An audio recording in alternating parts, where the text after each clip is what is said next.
1절부터 6절입니다. 출애굽기 32장 1절부터 6절입니다. 제가 다시 한번 양해 말씀드립니다. 제가 목이 좀 감기가 많이 들려서요. 목소리 잘 나오지 않는데 약간 불편하더라도 좀 양해해 주시면 좋겠습니다. 출애굽기 32장 1절부터 6절입니다. 제가 1절 말씀 먼저 읽겠습니다. 백성이 모세가 산에서 내려오미 더딤을 보고 모여 백성이 아론에게 이르러 말하되 일어나라 우리를 위하여 우리를 인도할 신을 만들라. 이 모세 곧 우리를 애굽 땅에서 인도하여 낸 사람은 어찌 되었는지 알지 못함이니라.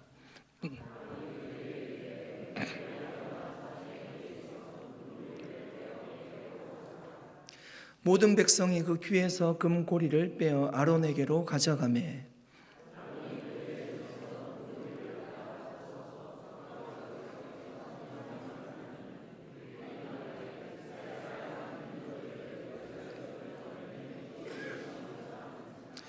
아론이 보고 그 앞에 제단을 쌓고 이에 아론이 공포하여 이르되 내일은 여호와의 전릴이니라 하니 이튿날에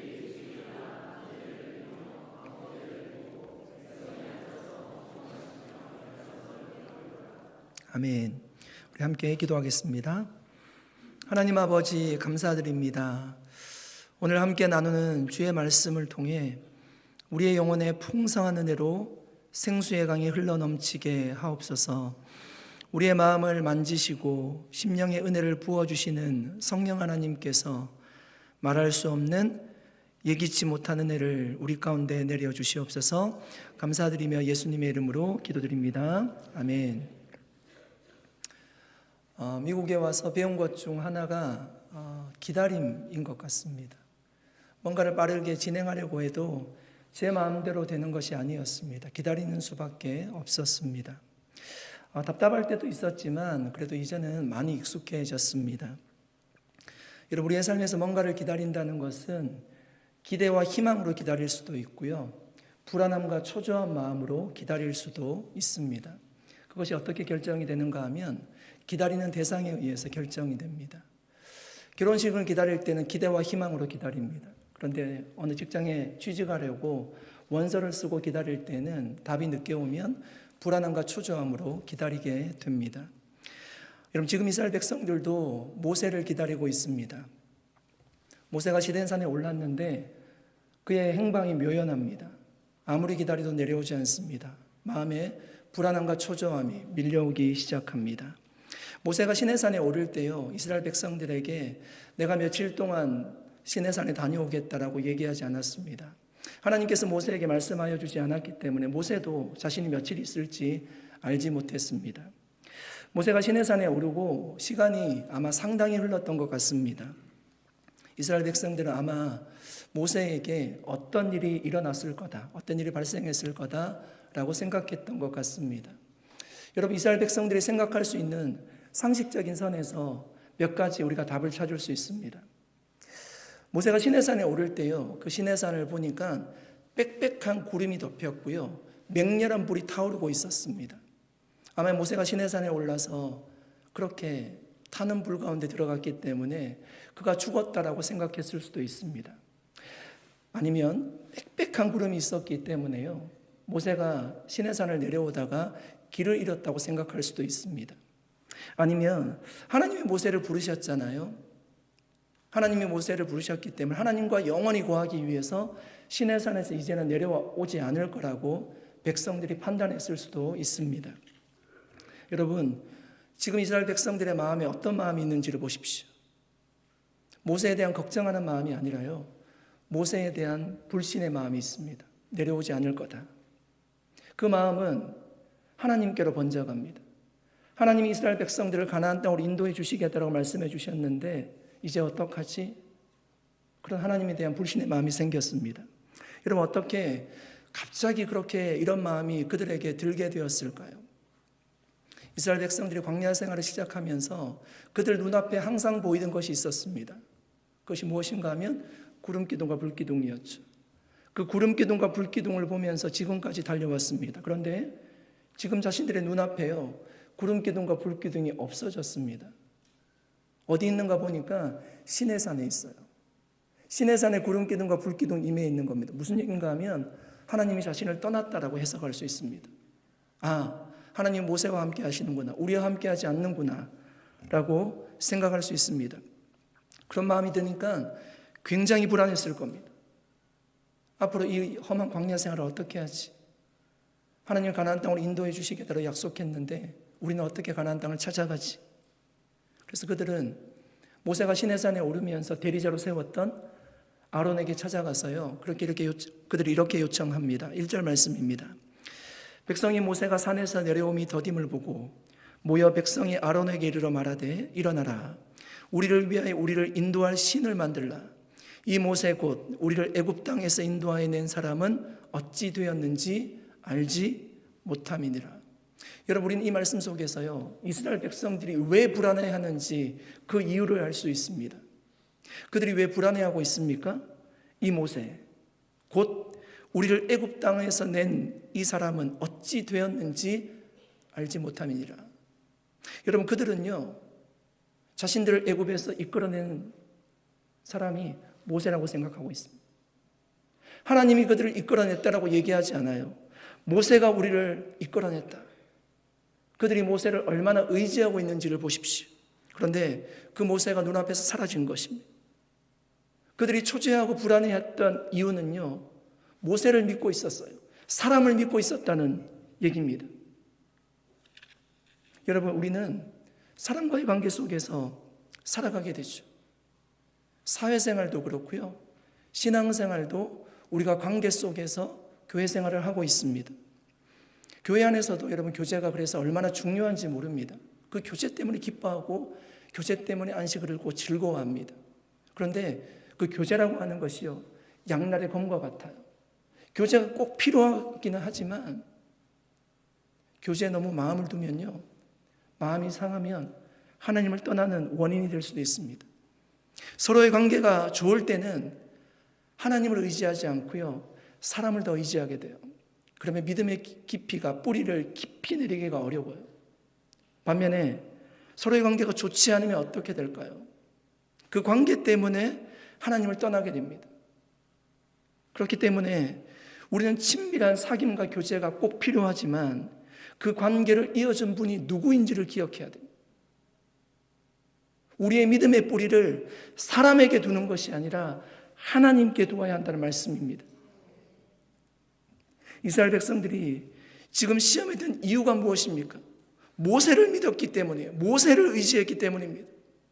그들의 믿음의 뿌리를 모세에게 두었어요. 그런데 그 모세가 눈앞에서 사라져가니까, 없어지니까 하나님께서 가나안 땅을 우리를 이끌어 주시겠다는 그 말씀조차도 불신하게 되었습니다.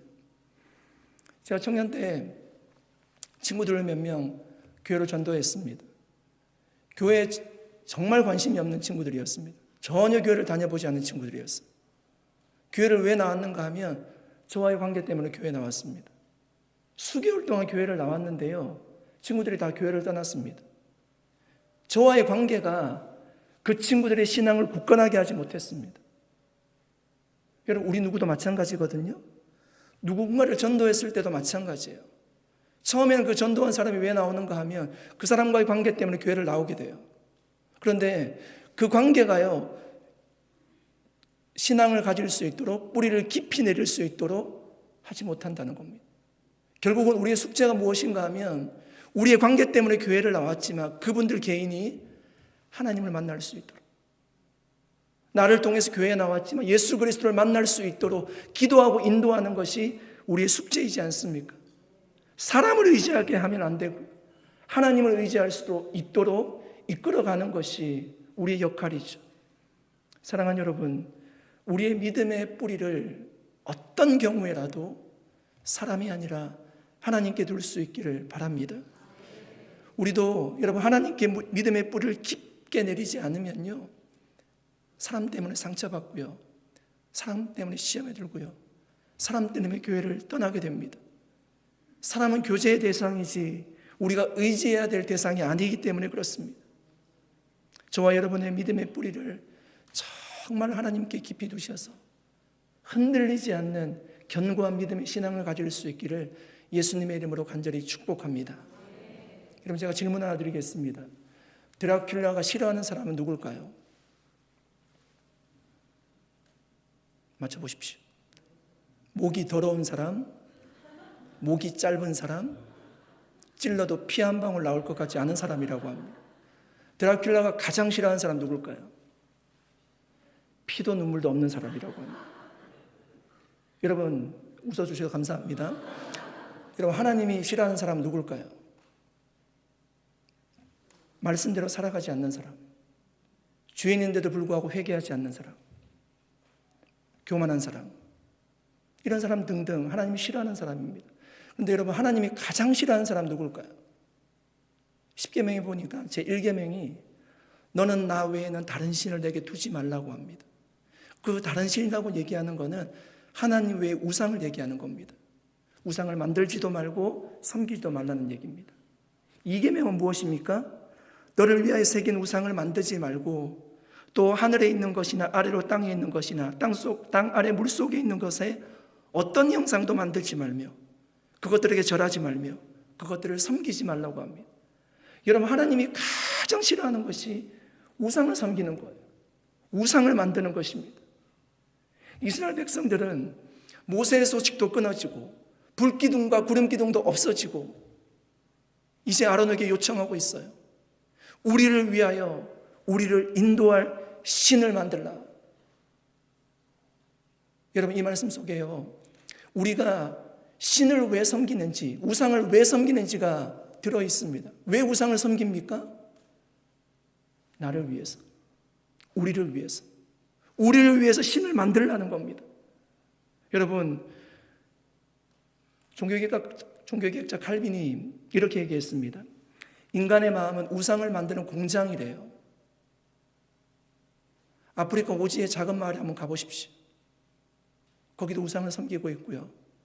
아마존 열대 우림에 한번 들어가 보십시오. 작은 종족을 한번 찾아가 봐도 거기도 섬기는 신이 따로 있습니다. 인간이 하나님을 섬기지 않으면 공허한 마음이 생깁니다. 누군가를 의지하고 싶은 마음이 생겨요. 그 마음에 다른 신을 섬기면서 채워넣는 거예요. 누구를 위해서? 나를 위해서입니다. 사람들이 종교를 가지고 공덕을 쌓는 이유가 뭘까요? 선한 일을 하고요, 봉사도 많이 하고요, 삼천배를 하고요. 여기도 지금 원서를 많이 쓰지만 한국에도 수능철이죠. 지금 대목입니다. 얼마나 많이 기도를 하고 얼마나 많이 절해서 참배를 드리는지 몰라. 왜 그렇게 하는 것입니까? 내가 원하는 것을 얻기 위함이에요. 각 종교마다 힘든 고행을 합니다. 기독교는 금식 기도를 하고요, 맨발로 오랜 시간 걷는 수행도 하고요, 금욕생활도 하고 무건수행도 하고 이런 고행을 합니다. 왜 고행을 하는 것입니까? 내 마음의 평안을 얻기 위함이에요. 요즘 유행처럼 번지는 게요, 순례의 길을 걷는 겁니다. 스페인으로 날아가서요, 스페인 산티아고 그 순례의 길을 걷는 거, 그거 보통 힘든 거 아닙니다. 여기에도 우리가 살아가는 땅에도 걸을 데가 얼마나 많이 있습니까? 좋은 곳이 얼마나 많이 있습니까? 그런데 왜 거기 가서 걷는 것입니까? 자기 만족이에요. 나를 위해 걷는 거예요. 마음의 근심과 번뇌를 내보내기 위해, 뭔가 진리를 찾기 위함이지 않습니까? 여러분 무속인들에게 찾아가서요, 굿하는 것이 돈이 얼마나 많이 드는지 아십니까? 왜 굿을 하는 것입니까? 돈을 싸들고 가서 왜 굿을 하는 것입니까? 내게 문제가 있잖아요. 그 문제를 해결하기 위해서 굿을 하면서도 하는 거죠. 다 나를 위한 것들이죠. 팀 켈러 목사님이 메나당 중심에서 교회를 개척해서 많은 지성인들에게 복음을 전했습니다. 목사님이 보니까요, 현대인들의 마음에, 지성인들의 마음에 4가지 우상을 섬기고 있다고 얘기합니다. 첫째는 안정의 우상이에요. 여러분 우리 중에 안정적인 삶을 원하지 않는 사람들이 누가 있습니까? 다 편안한 삶을 원하고요, 안정된 삶을 원하고 있습니다. 왜냐하면 우리가 살아가는 삶이 그만큼 불확실하고 위험성이 있는 삶을 우리가 살고 있기 때문에 그렇습니다. 하나님도 여러분 우리가 안정된 삶을 살기를 원하십니다. 그런데 왜 안정이 우상이 될까요? 안정은 하나님이 주시는 것인데 하나님을 더욱 신뢰하기보다는 그 안정이 목적이 되는 거예요. 그 안정을 추구하다 보면 오히려 내 마음속에 불안함과 두려움이 있다는 것을 발견하게 돼요. 하나님에 대한 믿음이 없기 때문이에요. 그래서 안정이 우상이 되는 거죠. 예수님이 제자들과 함께 배를 타고 가고 있었습니다. 큰 폭풍우가 불었습니다. 제자들이 이제 다 죽는다고 난리가 났습니다. 예수님 그때 뭐하고 계셨습니까? 피곤하셔서 배 고무를 베고 주무시고 계셨습니다. 제자들이 예수님을 깨웠습니다. 예수님이 일어나서요, 바람과 바다를 꾸짖으시고 잠잠하게 되었습니다. 그리고 예수님이 제자들에게 말씀하십니다. 어찌하여 이렇게 무서워하느냐? 너희가 어찌 믿음이 없느냐? 여러분, 우리에게 안정을 가져다 주시는 분 누구십니까? 하나님이시잖아요. 배 안에 지금 물이 막 들어오고 있습니다. 그 물을 사람이 인위적으로 막 퍼낸다고 해서 더 이상 물이 들어오지 않는 것입니까? 폭풍우가 잠잠해지는 것입니까? 우리의 노력을 통해서 영원한 안정을 찾을 수 없다는 것입니다. 주님이 역사하실 때만 안정을 찾을 수 있습니다. 안정만 쫓아보면 그 안정이 우리에게 오히려 우상이 될 수 있다는 겁니다. 둘째는 인정이 우상입니다. 여러분, 모든 사람들이요, 인정받는 거 좋아합니다. 칭찬받는 거 좋아합니다. 아이들에게 여러분 칭찬해 보십시오. 얼마나 좋아하는지 모릅니다. 저는 어릴 때요, 그냥 선생님들이 저한테 말을 걸어주는 것도 너무너무 좋았습니다. 말을 걸어준 것 때문에 너무 좋았습니다. 제가 다녔던 학교는 진보상이라는 게 있었거든요. 누구한테 주는가 하면 성적이 5등이 오르면 주는 겁니다. 그러니까 40등에서 35등 하면 진보상을 주거든요. 제가 여러 차례 받았습니다. 그러니까 제가 성적이 어디 있다는 거 아시겠죠? 네. 굉장히 좋았습니다. 여러분, 이런 마음은 아이들에게만 있는 것이 아니라 모든 사람에게 있어요. 우리가 다 인정해 주면 너무 좋잖아요. 그런데 인정받는 것에 너무 집착하다 보면요, 성공, 명예, 지위 이런 것에 우리가 우선순위를 두게 됩니다. 하나님은 우리가 사람들에게 인정받는 것을 죄라고 하지 않습니다. 그러나 정말 우리가 인정받아야 될 분은 누구십니까? 하나님께 인정받아야 됩니다. 여러분, 직장인들은 늘 기억해야 됩니다. 내가 왜 이 직장을 다니는지, 내가 지금 누구에게 인정받으려고 하는 건지 우리 스스로 질문해 보아야 합니다. 내가 사람에게 인정받으려고 하는 건지, 내가 정말 하나님께 인정받으려고 하는 건지. 제자들은 이런 모든 것을 버려두고 예수님을 따랐습니다. 그물과 배를 버려뒀죠. 가족을 버려뒀습니다. 보통 결단이 아닙니다. 정말 존경할 만한 일입니다. 그런데 제자들의 마음 한켠에는요, 내가 주님을 다 버리고 따랐지만 이 세상에서도 인정받고 싶은 마음이 없지 않았어요. 주님이 유대인의 왕으로 등극을 하면 내가 권력 2위, 3위에 오르고 싶어 했습니다. 좌우에 앉고 싶어 했습니다. 여러분, 우리에게 이런 마음이 없습니까? 어쩌면 주님을 잘 믿는 것 같지만 주님을 이용해서 사람들에게 인정받으려는 마음이 있지 않습니까? 이렇게 여러분, 사람들에게만 인정받으려고 하는 마음도 우상이 될 수 있다는 얘기입니다. 세 번째는요, 통제 우상입니다. 여러분, 우리는 우리 삶을 통제하기를 원하죠. 그러니까 일어나는 모든 일들을, 내 삶에서 일어나는 모든 일들을 내가 통제하기를 원하는 마음이 있습니다. 통제하지 못하면 어떤 마음이 들죠? 불안해지고요, 두려워지고요, 분노를 느끼게 돼요. 이런 통제 우상에 사로잡혀 있으면 완벽주의를 추구합니다. 소유욕이 강해지고요, 타인에 대한 삶의 간섭이 심해집니다. 그런데 여러분, 우리의 삶에 일어나는 모든 일들을 우리가 통제할 수 없습니다. 하나님을 믿고 예수님을 믿어도 우리 삶에 고난이 있고 어려움이 있습니다. 어떤 일이 일어날지 우리는 알지 못합니다. 이 통제의 우상에서 벗어나려면 우리의 한계를 인정해야 됩니다. 주님 앞에서 우리가 어떤 존재인지 우리의 위치를 알아야 됩니다. 지금 내가 당하고 있는 일을 지금 내가 해석할 수 없지만 하나님께서 하나님의 큰 그림 가운데, 하나님의 섭리 가운데, 하나님의 계획하심 가운데 그것조차도 합력하여 선을 이룰 것을 내가 믿어야 되는 것입니다. 네 번째는 권력의 우상입니다. 제가 깊이 말씀드리지 않아도 어떤 우상인지 다 알 것입니다. 다른 사람들을 지배하고 통제하고 싶은 마음입니다. 권력은 지위, 명예, 영향력, 돈 이런 것으로 나타나죠. 권력도 여러분 하나님이 주시는 것인데 그 권력이 목적이 되어버리면요, 그 권력을 차지하기 위해서 수단과 방법을 가리지 않습니다. 정치인들을 보십시오. 유언비어를 터뜨리고요, 권모술수가 난무합니다. 왜냐하면 권력만 잡으면 되기 때문이죠. 그것이 하나님보다 더 삶의 높은 가치가 되면 그 권력조차도 우상이 될 수 있습니다. 여러분, 이 네 가지뿐이겠습니까? 이스라엘 백성들은 보이는 금송아지 우상을 만들었지만 우리는 우리의 마음과 생각에 보이지 않는 금송아지 우상을 만들어서요 살아가고 있는지도 모릅니다. 그것이 내 마음속에 정말 하나님이 있어야 되는데 그 우상이 차지하고 있으면요, 그것이 하나님과 우리의 관계를 멀어지게 만드는 것입니다. 여러분, 내 안에 우상이 존재하고 있는지 우리는 어떻게 알 수 있을까요? 팀 켈러 목사님은 그렇게 조언합니다. 절망과 슬픔의 차이를 한번 구분해 보라는 거예요.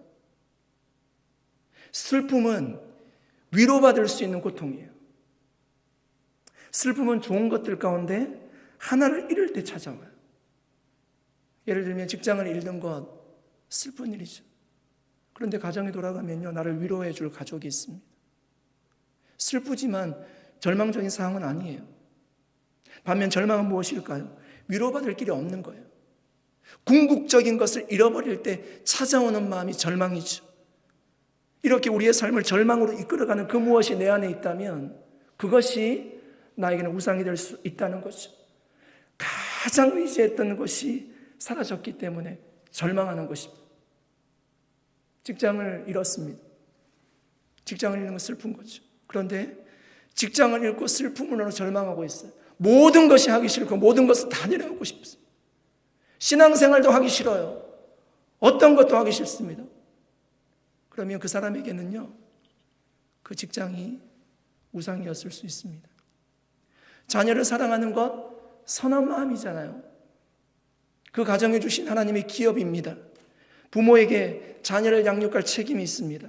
그런데 자녀가 부모의 기대에 어긋나요. 부모의 말을 듣지 않습니다. 부모를 실망시킬 때 부모가 느끼는 감정이요, 절망적인 마음이라며 그에게 모든 인생을 내가 걸었는데 그 자녀가 빗나갈 때 절망적인 마음이 든다면 그 자녀가 그 부모에게는 우상이었을 수 있다는 말씀입니다. 여러분, 하나님은 한 명이라도 복음을 듣고 구원받기를 원하십니다. 여러분, 이 말씀에 아멘으로 동의하십니까? 그래서 여러분, 교회마다 목표가 무엇인가 하면요, 교회마다 목표가 교회 성장하는 것이고 교회 부흥하는 것이에요. 그런데 모든 교회가 성장하고 부흥하기를 원하는데 모든 교회가 그렇게 되지 않아요. 어떤 교회는 교회가 문을 닫는 교회도 있습니다. 만약에 정말 교회가 성장하지 않아서 절망하고 있다면 그럼 죄송하지만 그 교회 성장이 그 교회에는 우상이었을 수 있습니다. 왜냐하면 여러분, 하나님은 교회가 서 있다는 것 자체만으로 기뻐하십니다. 실패한 교회가 어디 있습니까? 하나님 이 상태 그대로 받으시는, 예배를 받으시는 분이세요. 하나님은 우리가 교회인데 우리 존재 자체를 기뻐하시는 분이세요. 물론 복음을 전하고 많은 사람들이 예수 믿게 하는 것은 우리의 사명이긴 합니다. 그렇지만 교회가 성장하지 않았다고 해서 절망하고 주저앉고 어쩌면 교회가 문을 닫고 한다는 것은요, 안타까운 일이지 않습니까? 우리가 우리의 내면을 직면하고 솔직하게 얘기하는 것이 정말 부끄럽고 창피할 수도 있지만 우리는 우리 자신을 늘 성찰하지 않으면 언제든지 우상이 우리 마음을 지배할 수 있습니다. 피터 윌슨이 쓴 하나님인가 세상인가라는 책에 이런 이야기가 있습니다. 저는 이 책을 읽으면서 굉장히 공감이 되었습니다. 승진을 위해 관계를 희생하는 회사원, 자기 꿈에 모든 시간과 에너지를 쏟는 사업가, 성적과 장학금에 집중하는 학생, 완벽한 가정을 꾸리는데 목숨을 거는 부모, 스타가 되기 위해서는 물불을 가리지 않는 연기자, 남을 돕는 일에 많은 시간을 투자하는 자원봉사자를 두고 즉각적으로 문제가 있다고 말하는 사람은 없을 것입니다. 세상에서는 오히려 열심히 산다거나 모범이 아니냐고 말할지 모르지만 이런 모습들이 교묘하게 마음속에서 만들어낸 우상일 수 있습니다. 경종을 울리는 말씀이에요. 여러분, 얼마나 우상이 교묘하게 우리 속에 내재해 있고요, 자리하고 있는지 모릅니다. 시편 106편 19절 이하 말씀을 보시면요, 이스라엘 백성들이 섬겼던 그 우상의 역사에 대해서요 기록을 하고 있습니다. 그 말씀을 통해서 우리가 무엇을 알 수 있는가 하면 우상 숭배가 습관이 된다는 겁니다. 우상 숭배가 삶이 된다는 겁니다. 단지 금송아지 한번 만들고 끝나는 것이 아니에요. 우리가 성경을 잘 알지 않습니까? 이스라엘 전 역사에서요 우상 숭배가 떠나지를 않았습니다. 그들의 습관과 그들의 삶이 되었다는 겁니다. 시편 106편 19편 20절 말씀입니다. 보이시는 분 한번 읽어주시면 좋겠습니다. 같이 읽겠습니다. 그들이 호렙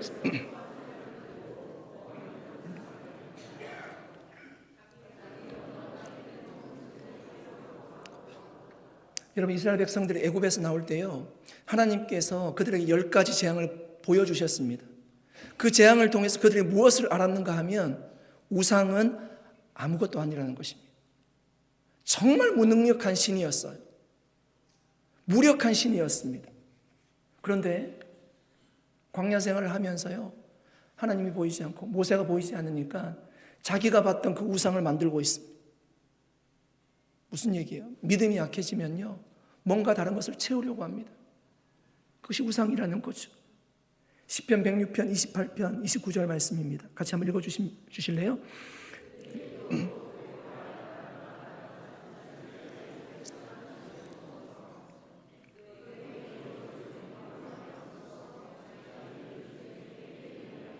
민수기 25장에 나오는 사건입니다. 이스라엘 백성들이 시딤이라는 곳에 도착했어요. 모압의 여인들과 음행했습니다.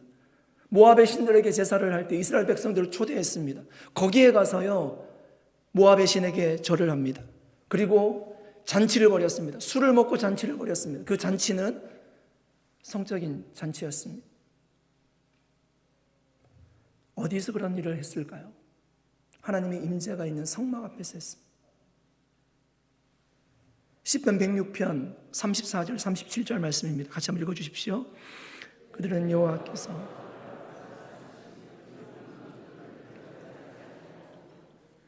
이방 나라들과 섞여서 그들의 행위를 배우고 그들의 우상들을 섬김으로 그것들이 그들에게 올무가 되었다.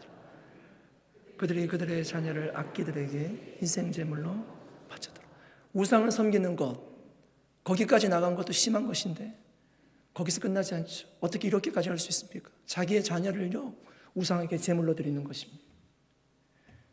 시편 106편 41절입니다. 우리가 지금 같은 성경을 보고 있어요. 106편 쭉 이스라엘의 우상의 역사를 보고 있습니다. 41절 말씀 같이 한번 읽겠습니다.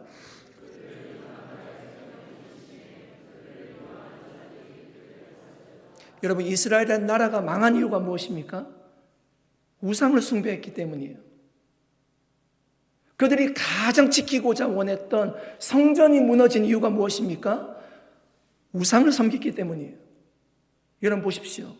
우상 숭배가 이스라엘 백성들의 삶이 되어버렸습니다. 습관이 되어버렸어요. 우상 숭배는 그들에게서요 가장 중요한 것들을 다 빼앗아가 버렸습니다. 죽는 일도 일어나고 가족이 다 뿔뿔이 흩어지고 성전이 무너지고요 이방 나라에 노예로 붙잡혀갔습니다. 예배할 수 없는 민족이 되었습니다. 가장 중요한 것들이지 않습니까? 여러분, 저는 지금도 마찬가지라고 믿습니다. 사단은 아담과 하와를 유혹하듯이 지금도 우리가 우상을 숭배하도록 유혹하고 있습니다. 끊임없이 유혹하고 있습니다. 그런데 우상 숭배를 하면 가장 중요한 것을 우리에게 빼앗아간다는 것입니다. 가장 중요한 것이 무엇입니까? 하나님과 우리의 관계를 끊어놓습니다. 하나님과 우리의 관계를 끊어놓는다고요. 우상을 숭배하면. 여러분, 결국 우상이라고 하는 것은 우리가 하나님보다 더 사랑하는 것이 우상이에요. 어거스틴은 죄를 그렇게 정의했습니다. 순서가 뒤바뀐 사랑이다. 순서가 뒤바뀐 사랑이다. 우리가 하나님을 사랑해야 되는데 하나님을 사랑하지 않고 다른 그 무엇을 사랑하면 그것이 죄이고 그것이 우상 숭배라는 것입니다. 그 우상은요, 우리에게 뭔가 달콤하게 뭔가를 줄 것처럼 우리를 유혹하지만 그 우상이 우리에게 주고자 하는 그 달콤함 아무것도 아니에요. 허구입니다. 이스라엘 백성들이 자신이 가지고 있는 모든 금보석을 빼어서요, 금송아지 우상을 만들었습니다. 자신들이 만든 것입니다. 그 금송아지 우상이 그들에게 무엇을 해줄 수 있습니까? 음식을 차려놓으면 그 음식을 그대로 받아야 되는 것이 우상이지 않습니까? 아무것도 해줄 수 없죠. 그래서 예레미야 선지자는 이렇게 얘기했습니다. 예레미야 10장 4절 5절입니다.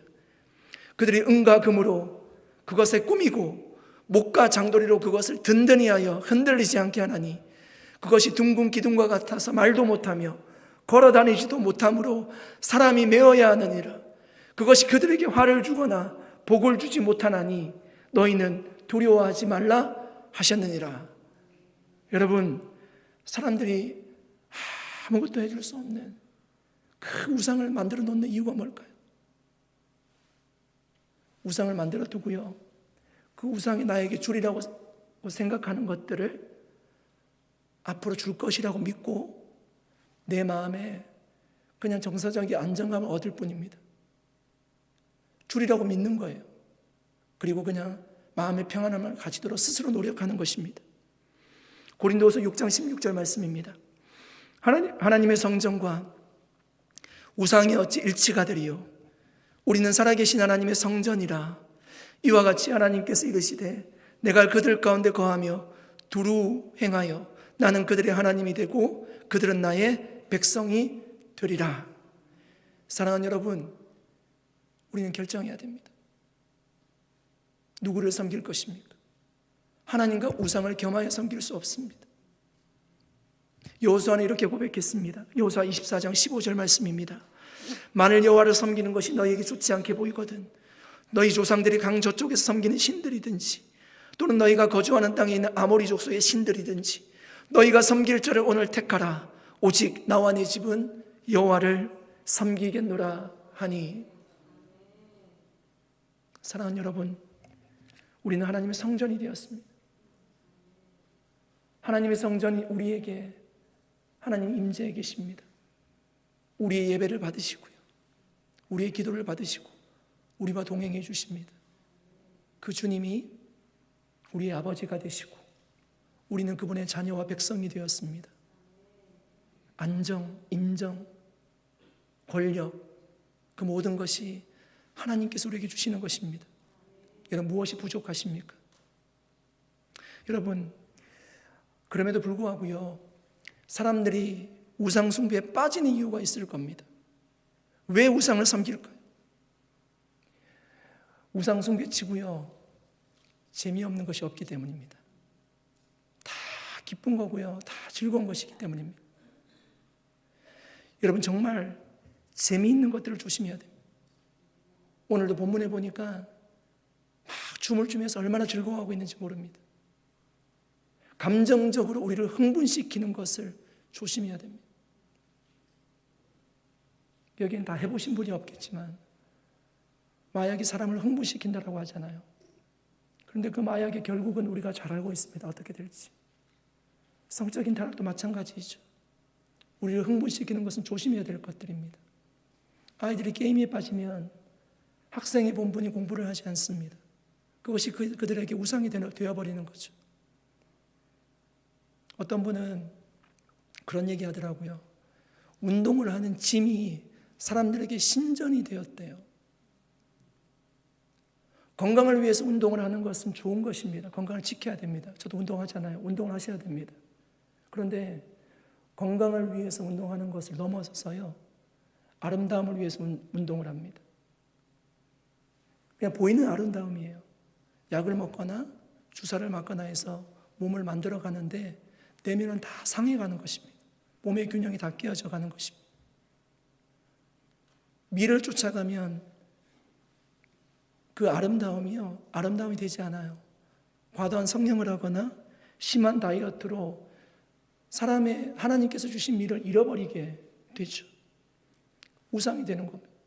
얼마나 여러분 방송에서 보이는 것에 우리가 현혹될 수 있도록 우리를 유혹하는지 모릅니다. 미를 가지고 사람을 절대적으로 평가할 수 없기 때문에 그렇습니다. 사랑하는 여러분, 오늘 이 시대에 우리의 관심을 끌고 너무 재미있는 것들이 많지만 그것이 다 하나님을 대신할 수 없습니다. 여러분, 우리는 정말 결정해야 됩니다. 여러분, 누구를 섬길 것입니까? 한 집사님이 제게 영상을 보내주셨습니다. 그 영상을 보니까요, 무슬림이 회개하는 영상이었어요. 무슬림 가정에서 태어났습니다. 진리를 찾고자 하는데 진리가 누구인지 알 수가 없는 거예요. 감옥에 들어갔습니다. 성령의 임재하심을 느꼈고요, 자신에게 말하는 분이 바로 예수 그리스도라는 것을 알게 되었습니다. 그가 예수님만 믿겠다라고 결정했습니다. 우리가 여기서 편안한 상황 가운데, 종교적 자유가 있는 상황 가운데서 예수님 믿는다고 하는 것과 무슬림이 예수님을 믿는다고 하는 건 다른 얘기예요. 그들은 감내해야 될 것이 너무나 많습니다. 사회적인 불평등을 감내해야 됩니다. 가족으로부터 추방당해야 됩니다. 직장을 잘 구하지 못할 수도 있습니다. 그런데 내가 결정하겠다는 것입니다. 내가 예수만 믿겠다고 결정하겠다는 것입니다. 여러분, 우상을 섬기는 목적은 나를 위한 것이지만 원래 하나님을 섬기는 목적은요, 나를 위한 것이 아니에요. 하나님이 이스라엘 백성들을 구원해 주시고 하나님이 자녀 삼아 주셨기 때문에 그 은혜에 감사해서 하나님 앞에 예배하고 하나님 앞에 영광 돌리는 것이 바로 그리스도인의 삶입니다. 사랑하는 여러분, 하나님을 섬길 때 하나님은 모든 것들을 우리에게 주신다라고 약속해 주셨습니다. 먼저 그의 나라와 그의 의를 구하라고 하십니다. 하늘을 나는 새도 먹이시고 들의 백합화도 입히시는 하나님께서 먹을 것, 입을 것, 쓸 것 주시지 않겠느냐고 우리에게 반문하고 계십니다. 내일 일을 염려하지 말라고 주님 말씀하십니다. 우리가 주님만 섬길 때 주님이 우리를 눈동자와 같이 보호해 주실 것입니다. 사랑하는 여러분, 우리도 다시 한번 내가 주님만을 섬기겠습니다. 세상을 쫓아 살아가지 않겠습니다. 그런 믿음의 결단이 있기를 축복합니다. 그래서 정말 하나님께서 약속하신 그리스도 안에서 주시는 모든 신령한 복을 다 받을 수 있기를 예수님의 이름으로 간절히 축원드립니다. 기도하겠습니다. 하나님 감사합니다. 오늘도 하나님의 말씀을 나누었습니다.